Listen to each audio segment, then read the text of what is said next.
Bugungi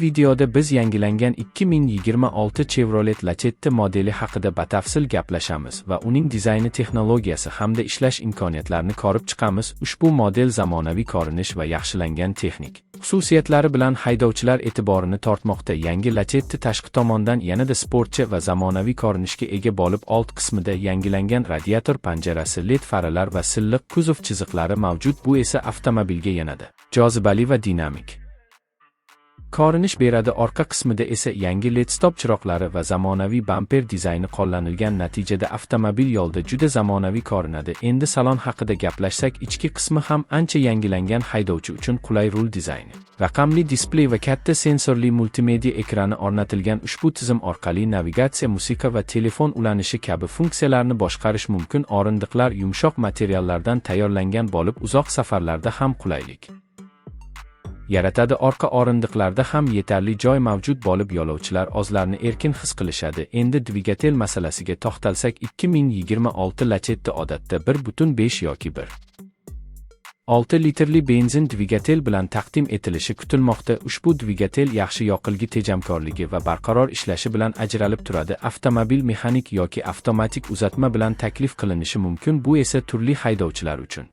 qulay tanlov yaratadi. Xavfsizlik tizimlari ham e'tibordan chetda qolmagan. Yangi modelda ABS barqarorlik nazorati va bir nechta havo yostiqchalari mavjud. Bundan tashqari, orqa kamera va parkovka sensorlari haydovchiga mashinani oson boshqarishga yordam beradi. Yangi texnologiyalar tufayli Lacetti nafaqat qulay, balki xavfsiz avtomobil sifatida ham namoyon bo'ladi. Yoqilg'i sarfi ham ancha iqtisodiy bo'lib, shahar va magistral yo'llarda yaxshi natija ko'rsatadi. Bu esa kundalik foydalanish uchun juda mos hisoblanadi. Bagaj hajmi ham oilaviy safarlar uchun yetarli bo'lib, turli yuklarni joylashtirish